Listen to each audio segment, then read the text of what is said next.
तो मेरा बेटा भाग भाग के मेरी वाइफ के पास आता है, मम्मा, और वो रो रहा था और उसको कुछ नहीं मालूम क्या होता है, क्या पवित्र आत्मा होता है, कुछ नहीं पता। वो छोटा सा बच्चा है अभी। दोस्तों आज की वीडियो में हम बात करने वाले हैं जब अपोस्टल अंकुर नूला जी के बेटे यिर्मयाह को पवित्र आत्मा ने छुआ तो क्या हुआ, और यिर्मयाह ने अपने पिता अपोस्टल जी को क्या सवाल किया, और फिर अपोस्टल जी ने अपने बेटे को बहुत ही अच्छे से बताया कि उसके साथ क्या हुआ था। तो दोस्तों आप सभी को ये वीडियो क्लिप एक बार ज़रूर देखनी चाहिए। मेरी आप सभी से विनती है आप आज की वीडियो को पूरा ज़रूर देखिएगा, इसमें आपको बहुत कुछ सीखने को मिलने वाला है। तो वीडियो शुरू करने से पहले मैं आपसे कहना चाहता हूं, अगर आप क्रिश्चियनिटी की वीडियोस को देखना पसंद करते हो और अभी तक आपने मेरे चैनल को सब्सक्राइब नहीं किया तो जल्दी से मेरे चैनल को सब्सक्राइब कर लें हमारी और नई वीडियोस को देखने के लिए। तो आइए पहले अपोस्टल जी की वीडियो क्लिप को देखते हैं, फिर आपसे बात करते हैं। आप जानते हैं होली स्पिरिट जब लोगों पे उतरते हैं तो मैंने इसको ओरिजिनली उतरता हुआ देखा है हर व्यक्ति के ऊपर अलग अलग तरह से।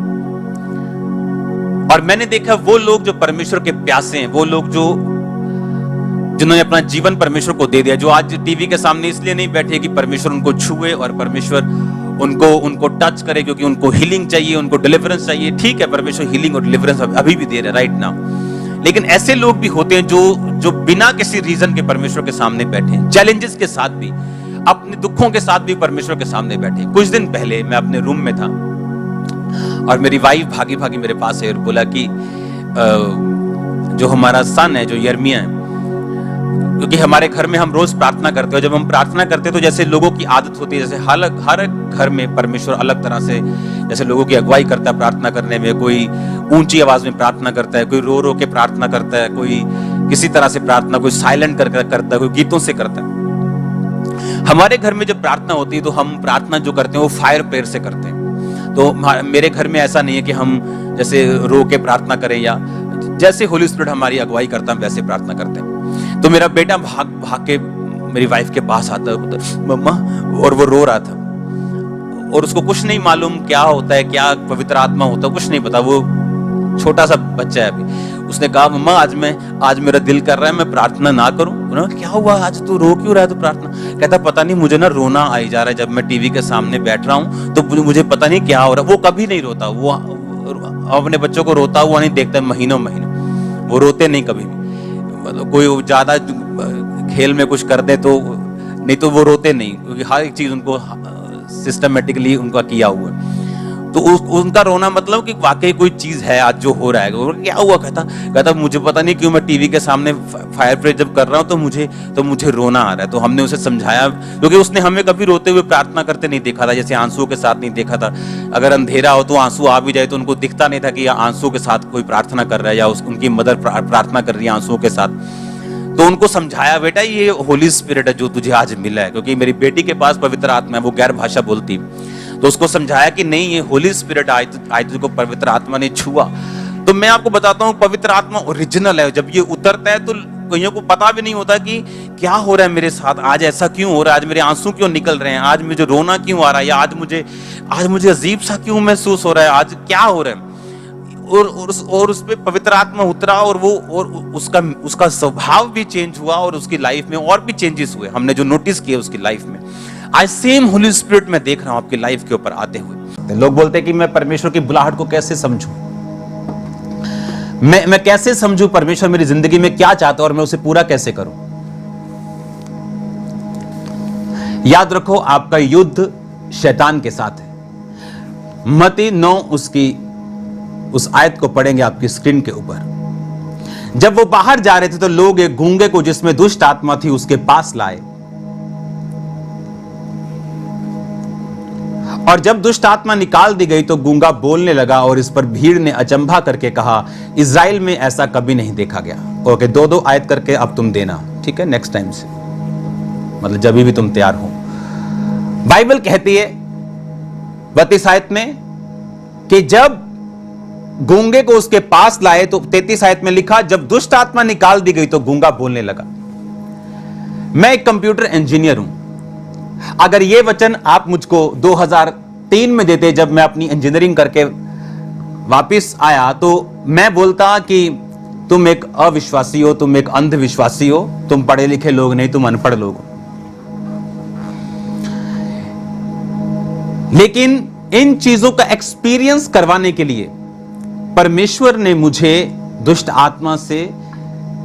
आत्मा को अलाउ किया कि वो मुझे ग्रसित करे। और जब मेंटली अपसेट के, जैसे डॉक्टर्स मेंटली अटैक बोलते हैं, जब वो इलाज नहीं हुआ मेडिसिन से, चीजों से, जगहों से, तब पवित्र आत्मा ने मुझे छुआ, परमेश्वर ने मुझे चुना। आप वो स्टोरी जानते हैं, और परमेश्वर ने मुझे हील किया।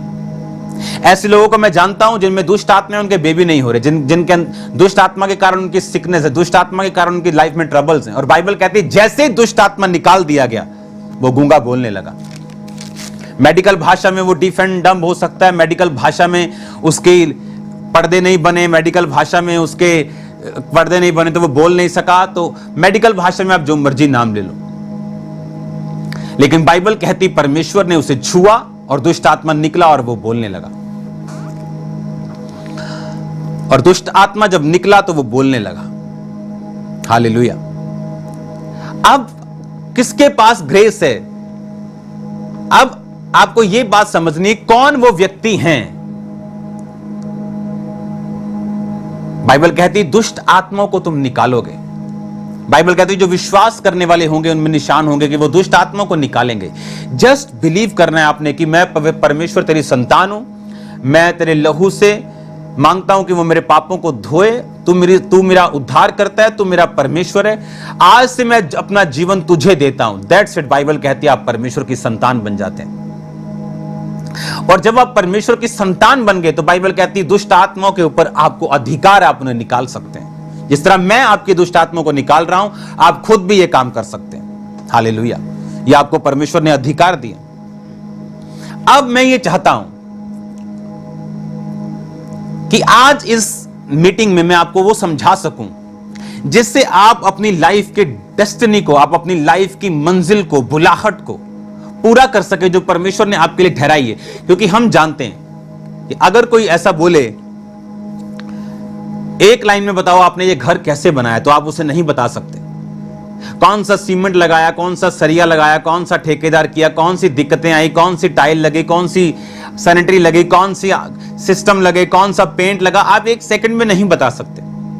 उसी तरह मैं आपको एक हफ्ते में नहीं बता सकता, लेकिन मैं आपको बताता आ रहा हूं। और आज मैं उसमें कुछ वचनों को मैं ऐड करूंगा कि वो कौन लोग हैं, वो कौन से लोग हैं, वो कौन से शख्स हैं जो अपनी लाइफ में बढ़ोतरी को देख सकते हैं, जो अपनी लाइफ में ब्लेसिंग्स को देख सकते हैं, जो अपनी लाइफ में गॉड्स गिवन डेस्टिनी को फुलफिल कर सकते हैं और अपनी लाइफ में वो मुकाम हासिल कर सकते हैं जो उन्हें कोई कंपनी, कोई इंसान नहीं दे सकता।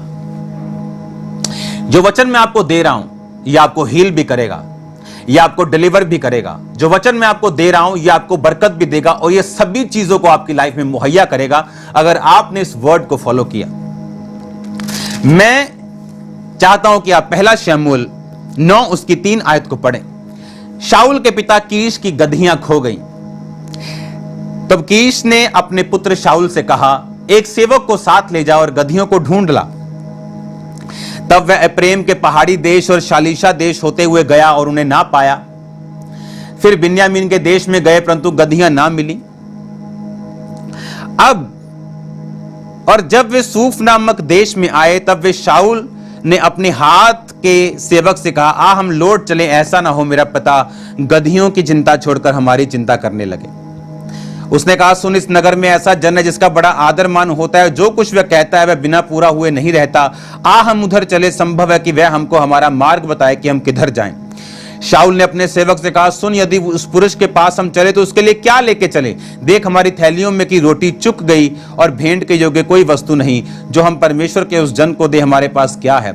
सेवक ने फिर शाऊल से कहा, मेरे पास 1 शकेल चांदी की चौथाई है, वही मैं परमेश्वर के जन को दूंगा और कि वह हमको बताए कि हम किधर जाएं। मैं आपको एक बात बताना चाहता हूं, हम शाऊल के उस हिस्से को नहीं देखेंगे जहां वो गिर गया, क्योंकि वो गिरा परमेश्वर के वचन को और परमेश्वर के जन के वचन को ना मानकर, ना कि और किसी चीज के कारण। यहां पर जब परमेश्वर ने उसे एक राजा बनाया और बाइबल कहती जब उसका अभिषेक किया गया राजा के रूप में, तो उनमें कुछ क्वालिटीज थी और परमेश्वर का एक चुनाव था।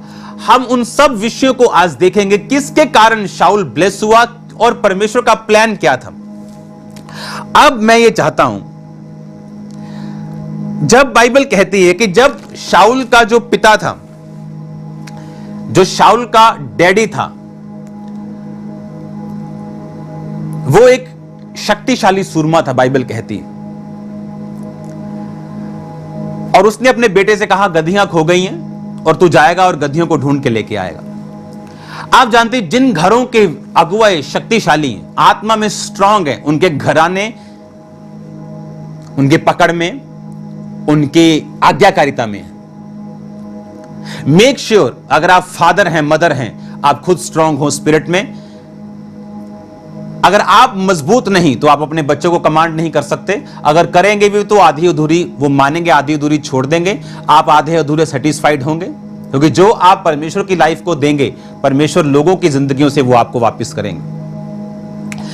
अब शाऊल जब अपने पिता की बात को सुनकर गया, बाइबल कहती है वो जेन्युइनली उनको ढूंढने के लिए गया। अगर वो जेन्युइनली ढूंढने के लिए ना जाता, ऐसे अगर वो हाफ हार्टेडली जाता तो जाता 2 किलोमीटर 3 किलोमीटर जाता, थोड़ा थोड़ा देखता, हाँ पापा की असाइनमेंट भी पूरी, वर्ड्स भी पूरे कर लिए, शरीर भी बचा लिया, वापस आता बोलता नहीं मिली। बट वो जेन्युइनली उन्हें ढूंढने के लिए गया। इस बात से मालूम होता है, 5 आयत कहती है, उसने कहा आ हम लौट चलें, क्योंकि वो इतनी दूर चला गया। उसने कहा कि ऐसा ना हो कि हमारा पिता गधी की चिंता छोड़ के हमारी चिंता करने लगे। जेन्युइनली जो लोग परमेश्वर के असाइनमेंट्स को पूरा करते हैं, जेन्युइनली, पवित्र आत्मा ने आपको बोला जाओ और सुसमाचार सुनाना है, आज जाओ फलाने घर में सुसमाचार सुनाना है।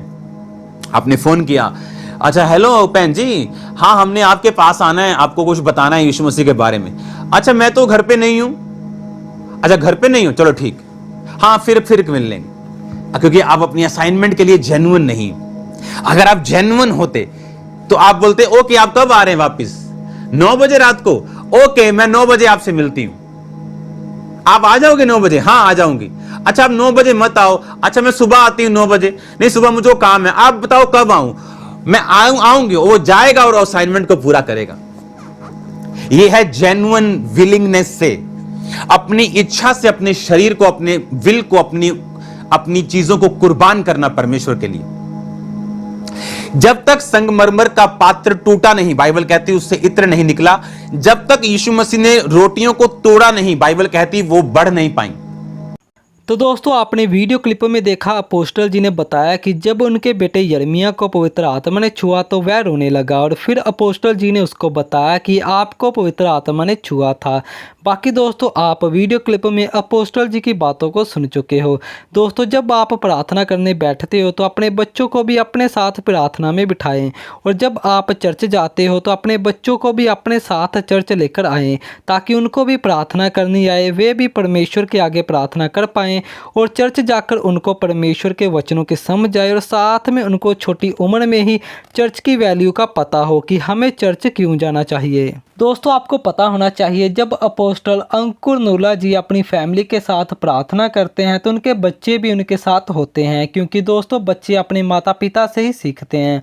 उनको पता है कि हमारे मोम डैड कैसे पूरा दिन प्रार्थना में रहते हैं और हमें भी प्रार्थना करनी है। तो दोस्तों आप सभी का क्या कहना है आज की इस वीडियो के बारे में? कमेंट सेक्शन में अपनी राय ज़रूर दीजिएगा, और साथ में इस वीडियो को लाइक कर दीजिएगा और वीडियो को शेयर करना मत भूलिएगा, ताकि दूसरे लोग भी इस वीडियो को देख पाएँ और सीख पाएँ।